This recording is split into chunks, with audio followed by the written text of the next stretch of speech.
So what happened after we got to the hospital? So the first thing, we went to triage, which is the place where the admission thing happened, and I'll just go down the checkpoint of everything that happened as we got to the hospital.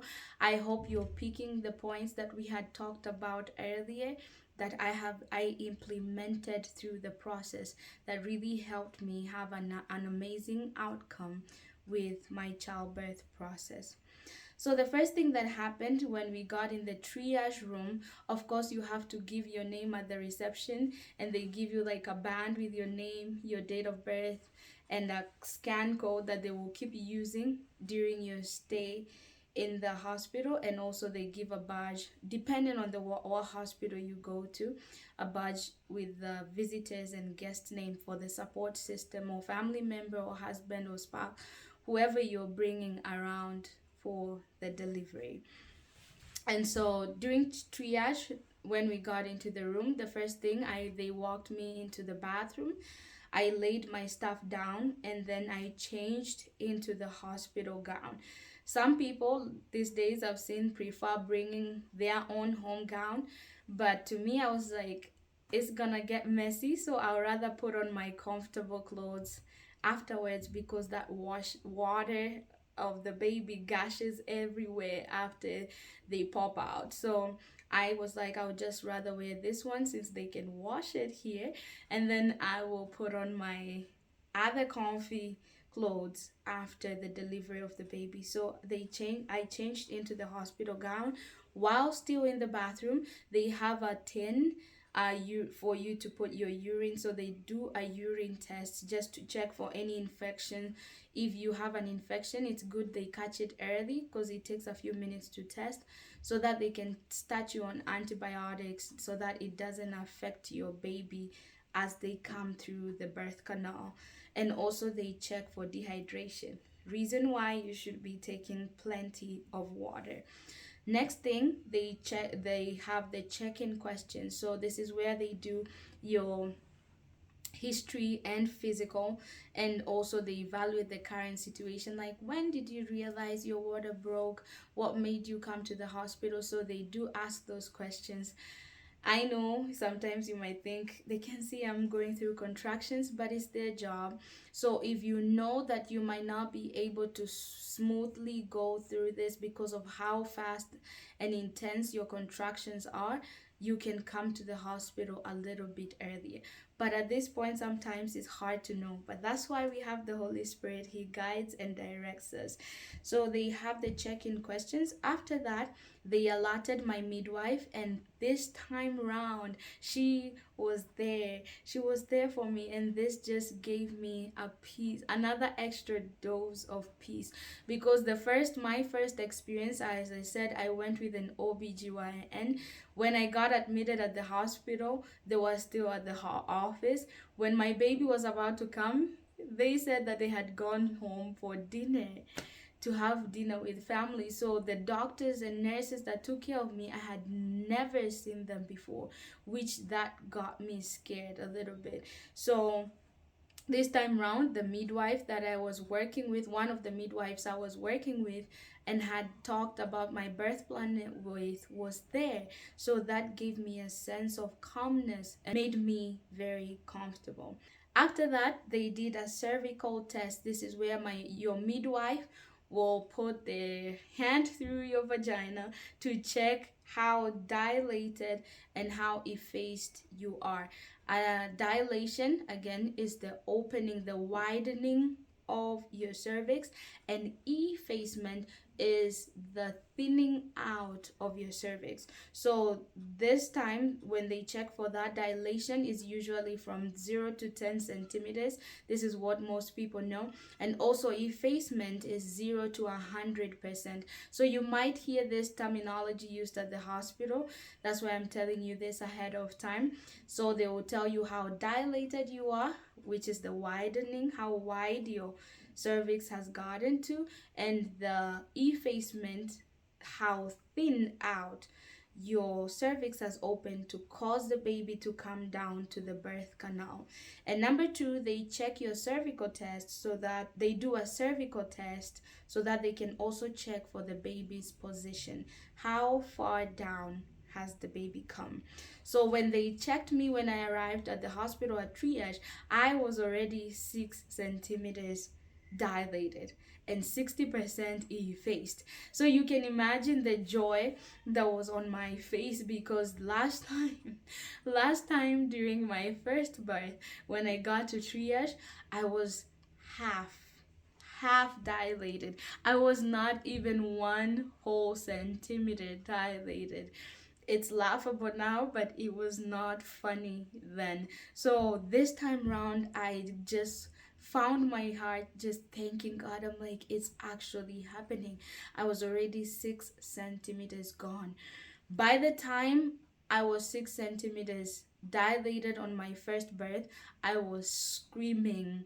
Sorry to say, but I was screaming like an animal that time round. It was terrible. It was painful, excruciatingly painful. This time round, I'm answering all the doctor's questions. I'm very comfortable. The contractions are intense, but I'm able to breathe through them. I'm able to be on the phone, talk to my husband, update him, and do all these things. After the midwife had finished checking me, they put on monitors. They usually put 2 monitors. Remember, this is based on which hospital you go to or where you give birth. So number one, they do that to monitor the baby's heartbeat and fetal movements, so that they can know where exactly the baby's heart is and to see the heart rate of the baby. Number two, the reason why they use these monitors is for to measure and to keep track of your contractions, how high, how intense they're getting. You can be able to see them on the monitor, the screen that they put in your room. And last but not least, the decision to admit me was made. Last time, the only reason they did not send me home is because my water had actually broken, but I was not progressing into labor. So I was not getting dilated, neither was I effacing. So that was a very difficult time. But this time around, I got admitted with all full might and chest. I was ready to go to the delivery room. So a little bonus, as I keep giving you bonus tips here and there.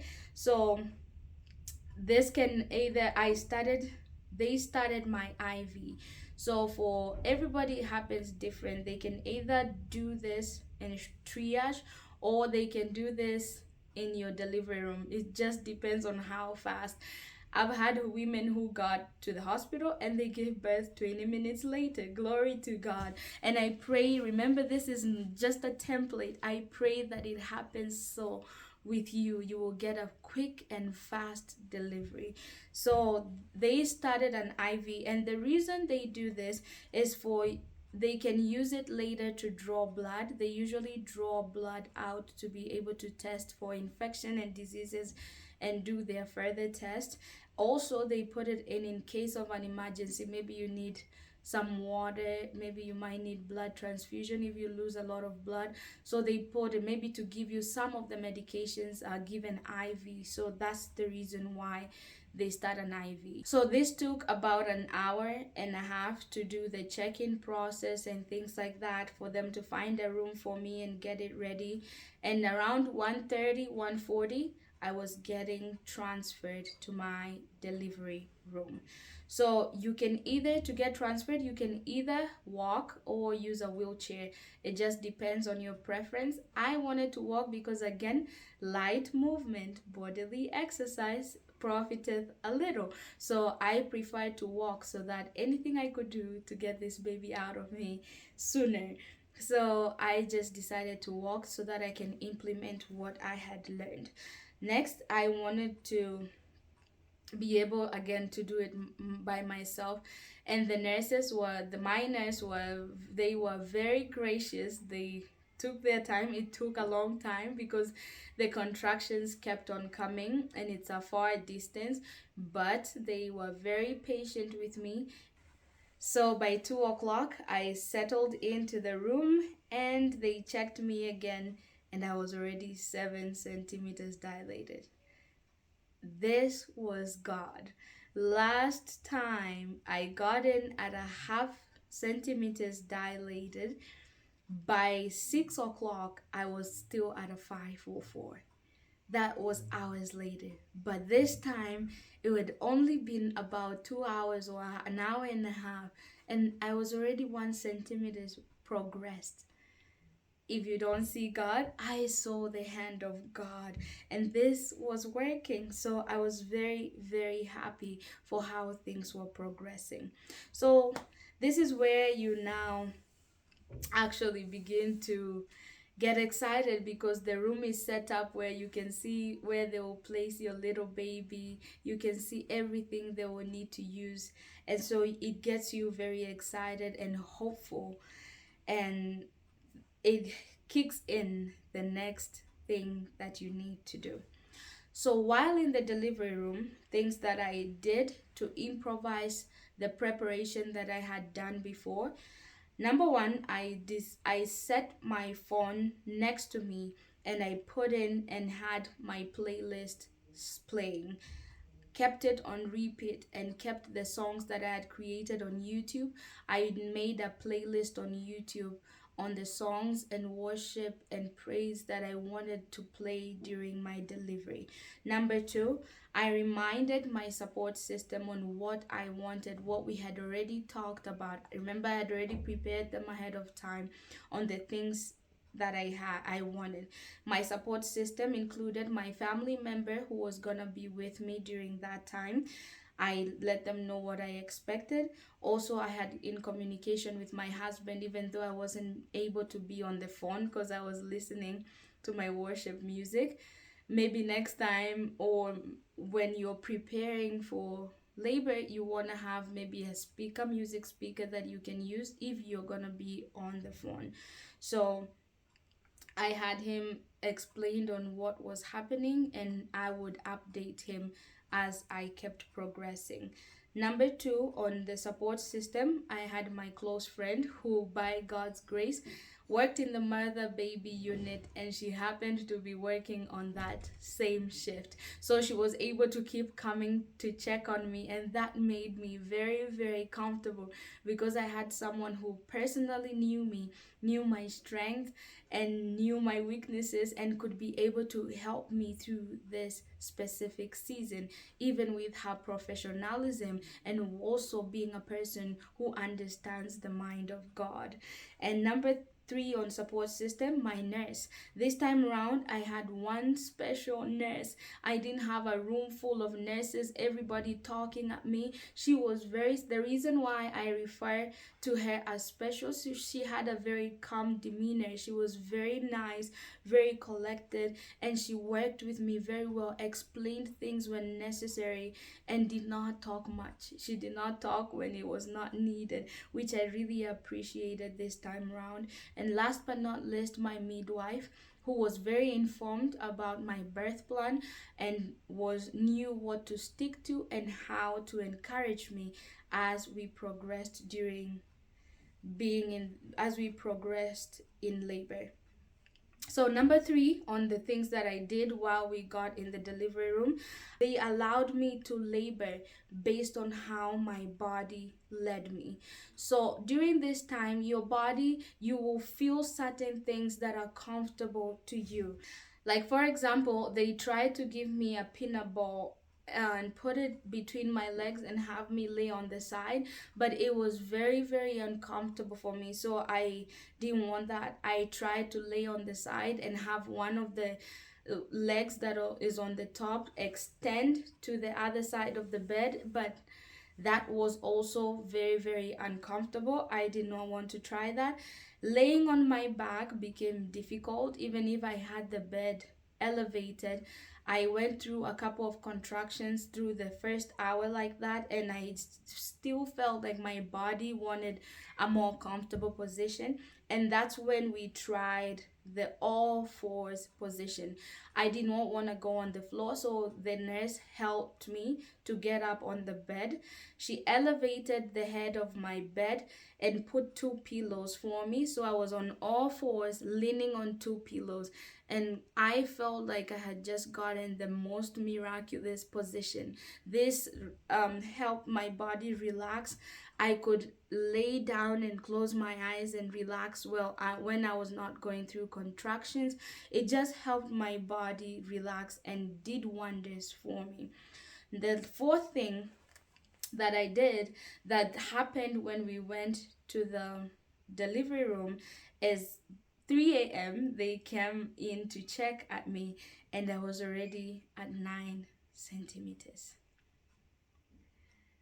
How this happened, it has to be God, but by 3 a.m., remember, I came to the delivery room at exactly 2, and I was at a 7 centimeter, and by the time they were checking me, I was already at a 9. So I'm there texting my friend, my close friend, because she was upstairs in the mother baby, and I'm like, I'm already at a 9, so you need to hurry up to be able to be here. And I'm informing my husband and my family member who was with me. They got so excited, and we were just seeing the hand of God. But I remember to keep cool. So this got us so excited, and I was ready to move on to the next step, knowing that it's only 1 centimeter, and I wasn't feeling as bad as last time. I was very calm, very collected, breathing through my contractions. They didn't feel as difficult as people have explained it before. I was like, truly the hand of God can take you through anything. And so the next thing we did is I made sure I kept the rhythm of worship and affirmation, made sure I would look upon those affirmation, remember what I've been speaking over my body. An amazing thing that I also remembered to do, every contraction I remembered to thank God, because I had studied that without those contractions my baby would not be able to push itself down. So I kept thanking God. Lord, when I feel that contraction, I say, thank you, Lord, for my body is doing what it's supposed to do. Thank you for making them this intense so that they can be able to fully push this baby out. And guess what? At 3:45, I began to feel like I want to push. Now you may ask, how did you know this? Well, I was laying on those pillows and just breathing through. I remember this one contraction, and I remember just removing this funny sound out of my mouth because I felt like TMI, but when you're like pushing poop out and it just gives you that exhaustion thing, this feeling like it just caused me to like feel like I lost strength. It's like I just wanted to relax to a point that my knees went down. I lost strength on my knees, and I just felt like the whole baby's head had just come right on my outside. I actually thought the baby's head was out. So I had that feeling. And then after that, I was like, nurse, I feel like I want to push. So she quickly called my midwife. She came in, and when she looked at my cervix, she was like, this is great progress, but there's like your cervix is has like a bone thing. That's how she explained it anyway, so I'll try use her exact words. And this, the baby's head is right here, so it's being held by this bone. So we need you to get in a position where this can open up and cause the baby to slide out, so like this, and we need to sit or do something that will cause this bone to move out of the way for the baby to slide out. And she advised, which is a miracle position for most people, I don't know if you've heard this, but sitting on the bathroom bowl, that bathroom seat, sitting on it helps you progress in labor. So I had to get up, as strenuous and uncomfortable as it was. I had to walk from the bathroom to go and sit on the toilet bowl or the bathroom seat. And that's when I got on the seat, something, I try to describe it in better words, but it's weird because I literally felt like my baby was gonna fall on the toilet or in the toilet. Want to hear more? Join me next time. Remember to like, subscribe, and share this with your family members. Next time, we'll get into the juicy part of what happened after that. See you next time.